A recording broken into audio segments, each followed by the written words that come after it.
বিসমিল্লাহির রহমানির রহিম। সম্মানিত সৌদি প্রবাসীরা, আসসালামু আলাইকুম ওয়া রাহমাতুল্লাহি ওয়া বারাকাতুহু। আমি তুফাইল আহমেদ সৌদি আরব থেকে আবারও সৌদি আরবে বসবাসরত সৌদি প্রবাসীদের আকামা নিয়ে আরও একটি গুরুত্বপূর্ণ ভিডিওতে। সম্মানিত সৌদি প্রবাসীরা এবং সৌদি আরবে নতুন এসেছেন, আপনাদের থেকে এই মুহূর্তে সবচাইতে যেই প্রশ্নটা বেশি পাই সেটা হচ্ছে যে, ভাই কফিল আমার আকামা দিচ্ছে না। অনেকেই দিন তারিখ মাস উল্লেখ করে বলেন যে, ভাই আমার কফিল আমাকে আকামা দিচ্ছে না। কেউ ১ মাস, ২ মাস, ৩ মাস, কেউ ৪ মাস, ৫ মাস, ৬ মাস হয়ে গেছে, আকামা দেয় না। আবার অনেকে পুরনো আছেন, কিন্তু আকামা এক্সপায়ার হয়ে গিয়েছে, অর্থ দিয়েছেন কিংবা কফিলকে বলেছেন, তারপরও কফিল আপনার আকামা দিচ্ছে না। আপনাদের এই সকল প্রশ্নের উত্তরগুলো নিয়ে আজকের এই ভিডিওটা। তাই ভিডিওটার বিস্তারিত আলোচনায় যাওয়ার আগে আপনাদের কাছে অনুরোধ, আপনারা যদি আমার চ্যানেলটিতে নতুন হয়ে থাকেন তাহলে প্লিজ সাবস্ক্রাইব করুন এবং পাশের বেল আইকনটি অন করে রাখুন, যাতে করে পরবর্তী ভিডিও নিয়ে আসলে সবার আগে দেখতে পান। তো সম্মানিত সৌদি প্রবাসীরা, চলুন আজকের মূল প্রশ্নের উত্তর নিয়ে আলোচনায়। প্রশ্নটা হচ্ছে যে, কফিল আমাকে আকামা দিচ্ছে না, আমরা কি করব? দেখুন, সৌদি আরবে আকামা দেওয়ার অধিকার একমাত্র কফিলের। আকামা দেওয়ার ক্ষমতা শুধুমাত্র একমাত্র কফিলের। কফিল যদি আপনাকে আকামা না দেয়, তাহলে আপনারও করার কিছু নেই, অন্য কারো করার কিছু নেই। সেটা হোক যত বড় ইউটিউবার, যত বড় লয়ার কিংবা এমপি মন্ত্রী, কারোরই কোনো ক্ষমতা নেই কফিল থেকে আপনার আকামাটা করিয়ে এনে দেওয়ার। আর কফিল চাইলে সেটা নর্মালি হয়ে যায়, একদিনই হয়ে যায়। আর কফিল না চাইলে কারোরই ক্ষমতা নেই। তবে সেখানে কিছু আইন আছে, নিয়ম আছে, কারণ আছে। সেই আইন কানুন নিয়মগুলোর আপনি ফলো করে এই পরিত্রাণ থেকে চাইলে আপনি মুক্ত হতে পারেন।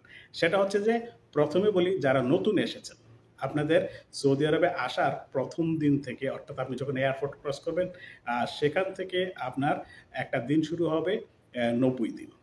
সেই ইমিগ্রেশন ক্রস করার থেকে নেক্সট 90 ডেজ, অর্থাৎ পরবর্তী ৯০ দিন আপনি সৌদি আরবে বৈধ। সেই সময় আপনার আকামা লাগবে না, এবং কপিল চাইলে আপনাকে এই ৯০ দিনের একটা আকামা কপি আপনার অ্যাপসেরে মোবাইলে অনলাইনে শো করিয়ে দিতে পারবে। তবে সেটার কার্ড হবে না, সেটা ফ্রি। সেটা হচ্ছে ট্রায়াল পিরিয়ড 90 ডেজ। এই 90 ডেজের ভেতর আপনি সৌদি আরবে বৈধ, এবং এই 90 ডেজের ভেতরই কপিল চাইলে পরবর্তী দিনগুলোর জন্য আকামা করতে পারে। এবং সেটা এই মুহূর্তে সৌদি আরবের আইন আছে ৩ মাস, ৬ মাস, ৯ মাস, ১ বছর কপিল চাইলে যতদিনের ইচ্ছা ততদিন করতে পারে।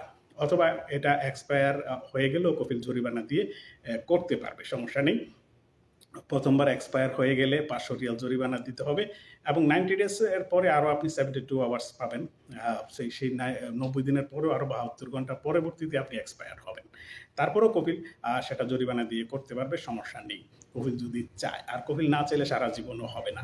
তো এখানে এই তো গেল প্রথম ৯০ দিনের বিষয়টা। অনেকেই ১ মাস ২ মাসে ধৈর্য হারা হয়ে যাচ্ছেন। তো এখানে আপনি ধৈর্য হওয়ার কিছু নেই। এখানে আপনি ৯০ দিন পর্যন্ত অপেক্ষা করতে পারেন। তো এবার আসুন যে, ৯০ দিন পার হয়ে গেলে কি করবেন নতুনদের?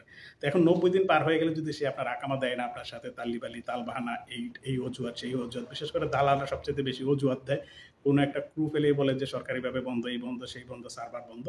যদি দেখেন যে আপনার দালাল আপনার কফিল তালবাহানা করছে, তখনই বুঝবেন যে সে একটা দালাল, আপনাকে সেই সুরাহা দিবে না। তখন আপনি চাইলে অন্য নতুন কফিলের কাছে কাফালা হয়ে যেতে পারবেন। এই কপিল আপনার কিছুই করতে পারবেন না। তবে কাফালা হওয়ার জন্য তো একটা খরচ আছে, সেটা হচ্ছে প্রথমবার তো হচ্ছেন ২০০০ রিয়াল, এবং আকামা এক্সপায়ার হয়ে গেলে ৫০০ রিয়াল জরিমানা। এটা সরকারি এবং অফিস, এবং নতুন কপিলের সাথে আপনি কিভাবে এগ্রিমেন্ট করবেন সেটা আপনার বিষয়। এবার আসুন, যাদের পুরনো আছেন, আকামা দিচ্ছে না, এক্সপায়ার হয়ে গেছে, তাদের ক্ষেত্রে কি?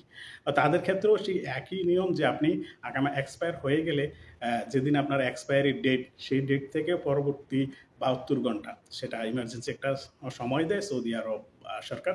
সেই ৭২ ঘন্টা যদি আপনি অতিক্রম হয়ে যায়, কফিল আকামা দিচ্ছে না, তখনও আপনি চাইলে নতুন কফিলের কাছে কাফালা হয়ে আকামা করতে পারবেন। এবং সেই ক্ষেত্রেও আপনার একই নিয়ম। প্রথমবার যদি হয়ে থাকেন তাহলে ২০০০ রিয়াল কাফালা খরচ, দ্বিতীয়বার হয়ে থাকলে ৪০০০ রিয়াল, তৃতীয়বার হয়ে থাকলে ৬০০০ রিয়াল আপনার কাফালা খরচ, এবং প্রথমবার এক্সপায়ার হলে ৫০০ রিয়াল, দ্বিতীয়বার যদি আপনি জরিমানা দিয়ে আকামা করে থাকেন তাহলে ১০০০ রিয়াল। তো এই হচ্ছে আপনার সরকারি খরচটা। আর কফিলের সাথে আপনি কিভাবে এগ্রিমেন্ট করবেন, কফিলকে কত ফায়দা দিবেন, ও মক্তব খরচ, সেগুলো আপনার। তো এই হচ্ছে যে, কফিল আপনার আকামা না দিলে আপনার করণীয় কি? শুধুমাত্র কফিল আকামা যদি আপনার করে না দেয়, অন্য কেউ ওরে দিতে পারবে না। তবে এই আইনগুলো যদি কফিল ভঙ্গ করে থাকে তাহলে আপনি এই কফিল থেকে কফিলের অনুমতি ছাড়াই আপনি নতুন কফিলের কাছে কাফালা হয়ে যেতে পারবেন। এই কফিল আপনার কিছুই করতে পারবে না। তা আশা করি এই প্রশ্নগুলো যারা করেন তারা এই ভিডিওটা বিস্তারিত দেখে কিছুটা হলেও উপকৃত হবেন। কারণ হচ্ছে এই প্রশ্নগুলো প্রত্যেকটি ভিডিওতে পাচ্ছি এবং প্রশ্নগুলোর উত্তর দিতে দিতে হয়রান হয়ে যাচ্ছি। তারপরেও প্রশ্নের উত্তর দেই, কারণ হচ্ছে যে আপনারা জানতে চান, বিপদে পড়েই আমার ভিডিওতে কমেন্ট করেন। কারণ আমার ভিডিওতে কোনো বিনোদন নেই যে আপনি এসে আমার ভিডিও দেখবেন। আমার ভিডিও তারাই দেখে যাদের প্রয়োজন। তাই আমি প্রত্যেকের কমেন্টেরই উত্তর দেওয়ার চেষ্টা করি।